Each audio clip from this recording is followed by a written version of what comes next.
Muchas gracias, Alicia, sobre todo por la claridad expositiva y esta forma, tanto Lidia como Alicia van siguiendo un íter que nos va permitiendo ir adentrándonos en los temas de justicia universal.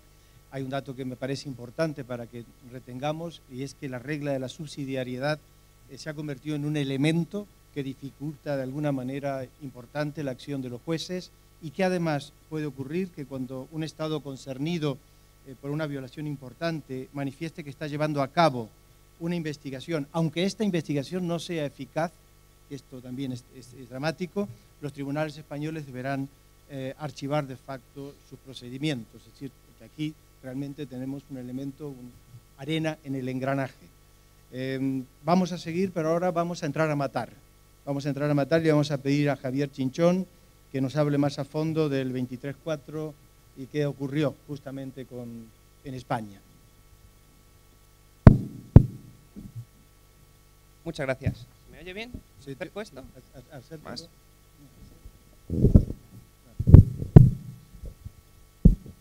¿Ahora sí? Ahora sí. Bueno, buenos días. Muchas gracias. Muchas gracias a los organizadores, a Baltasar, a Juan Manuel, a Sara, a María y sobre todo a todos vosotros y vosotras por estar esta mañana acompañándonos. Decía Juan Manuel que vamos a entrar a matar.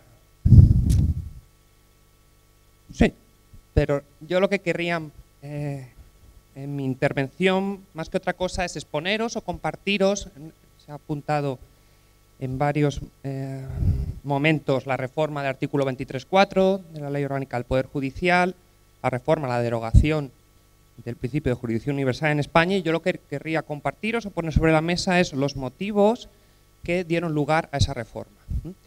Los motivos que dieron lugar a esa reforma, los motivos que expresamente se nos dijo, nuestros representantes, el legislador, expuso como motivos para defender la reforma del 23.4, en otras palabras, la derogación del principio de jurisdicción universal.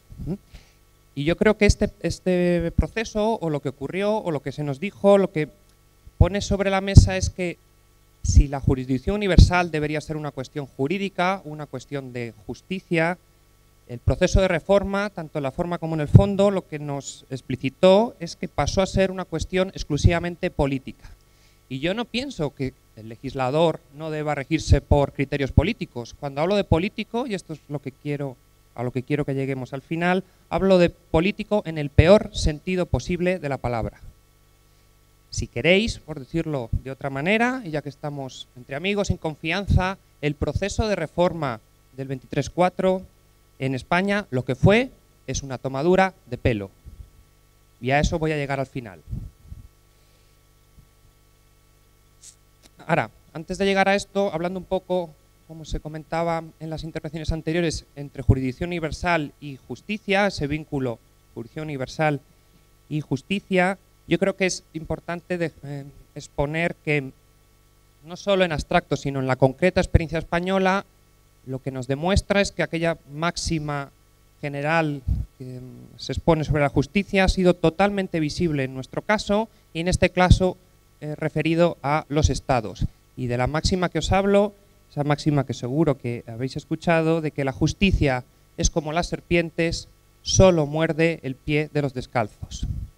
Y aquí hablamos de estados, porque mientras los procedimientos judiciales vía jurisdicción universal se refirieron a crímenes cometidos en estados como Argentina, Chile o Guatemala, no diré que no surgieron problemas, pero desde luego los problemas que surgieron no son comparables en ningún caso, ni cuantitativa ni cualitativamente, con lo que ocurrió cuando esos otros procedimientos judiciales se refirieron a nacionales de estados como China, Israel o Estados Unidos, los procesos o algunos de los procesos que os comentaba Alicia.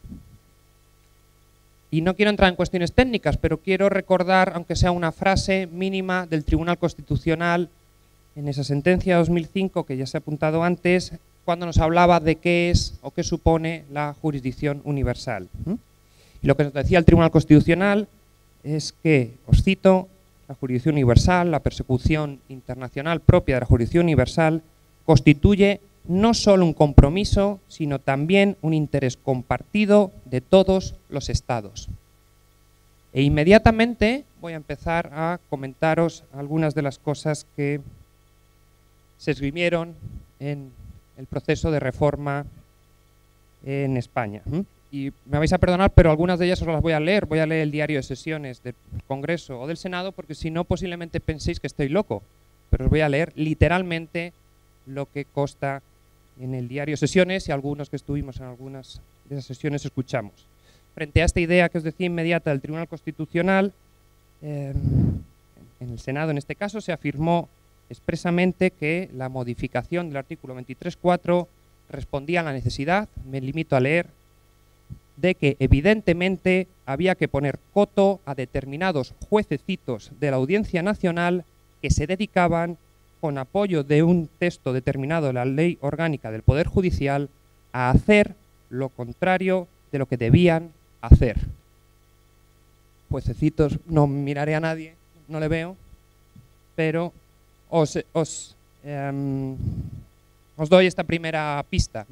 Comparemos el compromiso y el interés compartido de todos los estados que exteriorizaba el Tribunal Constitucional con este tipo de consideraciones. Este interés compartido de todos los estados chocaría pues con esta serie de argumentos de nuestros legisladores. Ciertamente en el proceso de reforma, que formalmente duró de los meses de mayo a octubre de 2009, se trató de oponer cierta resistencia a la modificación que estaba en marcha. Aunque también es interesante apuntar que solo las mentes más creativas pudieran imaginarse en aquel mayo de 2009 que algo relativo a la jurisdicción universal pudiera estar dentro, tener cabida dentro de lo que se decía que se iba a reformar. Y lo que se decía que se iba a reformar, o el texto que estaba en discusión, era la reforma de la legislación procesal para la implantación de la oficina judicial. Si queréis en otras palabras, la reforma de algo que para el común de los mortales suena a chino. Y digo chino, y no lo digo por casualidad, porque los chinos sí entendieron muy bien de qué se estaba tratando esta reforma. Y no por casualidad, cuando se anunció el proceso de reforma, el mayor diario chino que se publica en España anunciaba con gran alegría que estaba en camino la derogación del principio de jurisdicción universal en España, camuflado en aquella cosa de la oficina judicial de no sé qué historias. Os decía que durante esos meses se trató de poner resistencia a lo que se nos venía encima, aunque, y permitidme la expresión, realmente el pescado ya estaba vendido desde mucho antes. Alicia lo ha apuntado, yo voy a detenerme un momento más en esta idea. Conviene recordar lo que pasaba o lo que pasó en enero de 2009 y en cierta manera lo que pasó en enero de 2009 nos trae a la actualidad, a los últimos tiempos, es decir, a situaciones en las que las decisiones legislativas o ejecutivas en este país se toman fuera de nuestras fronteras y sin consultar para nada a nosotros los ciudadanos. En enero de 2009 el ministro, o el entonces ministro de Asuntos Exteriores español, se reunía con la ministra de Asuntos Exteriores de Israel y nos avanzaba lo que os leo. El ministro Moratinos me acaba de decir que España ha decidido cambiar su legislación relativa a la jurisdicción universal y que esto puede evitar los abusos del sistema legal español. Enero de 2009. Con lo cual, si en esa fecha España ya había decidido cambiar nuestra legislación, además ahora para evitar los abusos ya no de los juececitos, sino del sistema legal español como un todo, pues apague y vámonos. Y de hecho, pocos meses después, la jurisdicción universal quedó apagada ciertamente en nuestro ordenamiento jurídico. También fijaos, en mayo de ese 2009 se dijeron algunas cosas que nos pueden sonar bastante en estas fechas.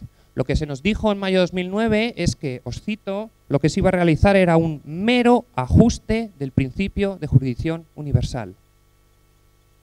Ajuste que, como ya sabemos, resultó de una naturaleza y de una identidad similares a los meros ajustes que estamos disfrutando en materia de sanidad, en materia de educación en estos últimos tiempos. Y además, el ajuste que se iba a realizar, os leo otra vez, su objetivo era lograr o conseguir la reafirmación del compromiso de España con el principio de jurisdicción universal.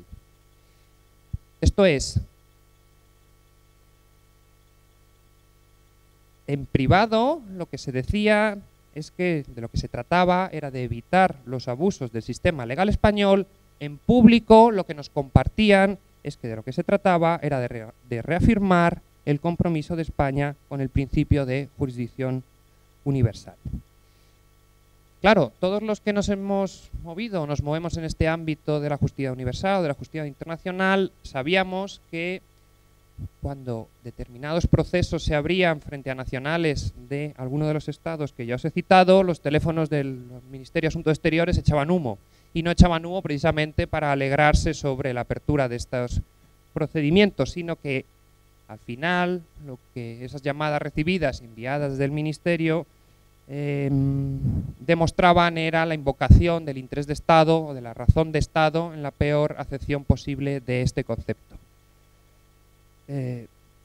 Ahora bien, si nosotros repasamos qué es lo que, hemos hablado un poquito de enero de 2009, mayo de 2009, de ahí en adelante, qué es lo que, los motivos que se esgrimieron expresamente durante el trámite parlamentario de reforma, no encontraremos ninguna alegación a ninguno de estos procedimientos, ninguna alegación a las situaciones que causaban o no causaban estos procesos abiertos. También se nos dijo, y aquí no me voy a detener yo en cuestiones técnicas en esta primera intervención, también se nos decía que el procedimiento de reforma lo que trataba era de adaptar la legislación, el 23.4 español, a la doctrina emanada del Tribunal Constitucional, cuando cualquiera sabe, todos sabemos que de lo que se trataba precisamente era de tumbar lo que había establecido el Tribunal Constitucional en aquella sentencia de septiembre de 2005 que ha hecho referencia antes Alicia. Pero bien, ¿cuáles fueron entonces las razones de mayor peso, las razones principales que en el debate parlamentario se pusieron sobre la mesa para justificar la reforma del 23.4? Bueno, empecemos por Partido Socialista. Cito las palabras de su representante en el Senado. No inventemos una especie de neocolonialismo jurídico en virtud del cual los países desarrollados nos vamos a dedicar a decirles a un grupo de países lo que tienen que hacer. No vamos a decirle a todo el mundo mundial, poniéndonos a todo el universo en el cogote, qué es lo que tienen que hacer. ¿Qué es lo que nos están trasladando? Que la persecución de investigación, juicio y sanción de aquellos sujetos responsables de la comisión de crímenes de derecho internacional es una especie de meterse donde no nos llaman, inmiscuirnos en los asuntos de otros, no sé qué cosas del cogote, neocolonialismo jurídico, y todo además una especie de idea de que nosotros los países desarrollados no debemos decirle a otros países, a otro grupo de países. No nos estaban diciendo que otro grupo de países o a qué otro grupo de países estaban recibiendo, porque hubiera resultado cómico que nos dijeran que otros países eran países como Estados Unidos, Israel o China. Pero en cualquier caso lo que se nos decía es que no podíamos, o la legislación tal y como estaba recogida en el 23.4 hacía posible una serie de abusos que había que acabar con ellos. Del otro lado, en las filas del Partido Popular, tanto en el Senado como en el Parlamento, se esgrimió lo que os debo leer. ¿De qué nos sirve iniciar un procedimiento penal contra un genocida si no tenemos al responsable en nuestro territorio ni la posibilidad de hacerle comparecer ante los tribunales? Porque el delito no ha sido cometido en nuestro territorio. Al Estado español no le sirve de nada. Solo probablemente a algún juez que se dedique a estas cosas le va a servir para cobrar cientos de miles de euros haciendo cursillos en alguna universidad americana. El eslogan general era que la justicia española se tiene que ocupar, o que la justicia española se ocupe de lo que se tiene que ocupar. Por más decir, en la misma línea, aunque desarrollando un poco, se argumentó como os leo. La justicia no es una declaración de principios. Lo que se dice se tiene que poder cumplir. De lo contrario, lo que estaríamos haciendo sería dar un espectáculo bastante bochornoso y crear muchas falsas expectativas ante víctimas de atrocidades que piensan que van a poder obtener justicia cuando eso resulta al final rotundamente falso. Esto está muy bien, Lo que pasa es que bajo esta guía, esta noble guía de conseguir no defraudar las expectativas de esas víctimas de atrocidades, la solución adoptada fue muy sencilla. Articulamos una reforma legislativa que lo que hace es impedir que esas víctimas acudan a la jurisdicción española, de tal forma que evidentemente no se van a encontrar defraudadas si los procedimientos no van adelante. Es una forma sobresaliente de resolver esos problemas y de que nadie quede defraudado. Vuelvo un poco al comienzo y ya voy terminando. Algo de todo esto, algo de las cuestiones que os he leído, tiene algo que ver con los motivos que realmente de fondo dieron lugar, justificaron el proceso de reforma, la derogación del principio de jurisdicción universal en España. Reitero, ¿cuáles fueron esos motivos? Y aquí es interesante porque en la sesión del Parlamento de 25 de junio debió alguien sufrir un desliz, un golpe de calor, y nos dijeron cuáles eran esos motivos. Y os los leo. Que con la reforma, cito, de lo que se trataba era de solventar la problemática que afectaba a nuestras relaciones internacionales, generando a veces conflictos diplomáticos. Conflictos diplomáticos no en abstracto, ya hemos dicho conflictos diplomáticos con quiénes o con qué estados. Ahora, lo que a mí me interesa es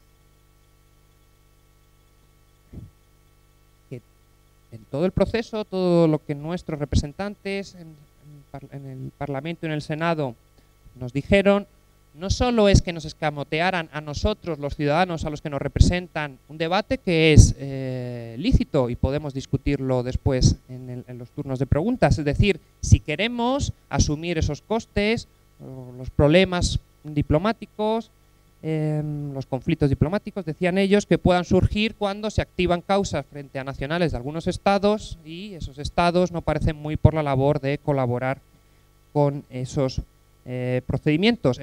O dicho de otra manera, si estamos dispuestos a asumir los costes en materia de relaciones interestatales, si tenemos un verdadero compromiso de lucha contra la impunidad. Esto estaría bien, o en su caso podemos discutirlo. Lo que pasa es que nadie nos preguntó esto.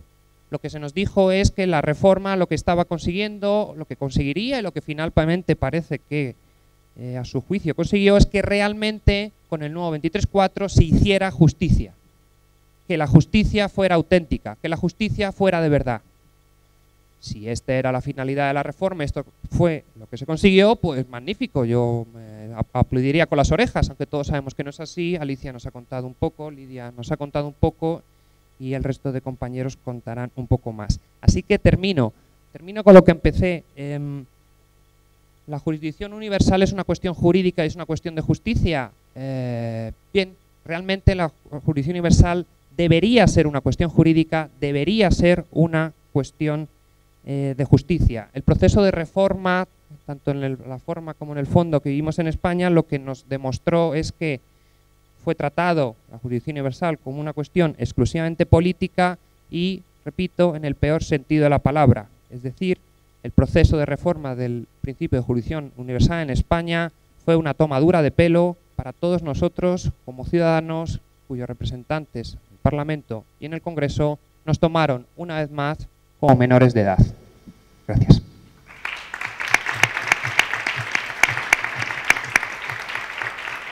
Muchas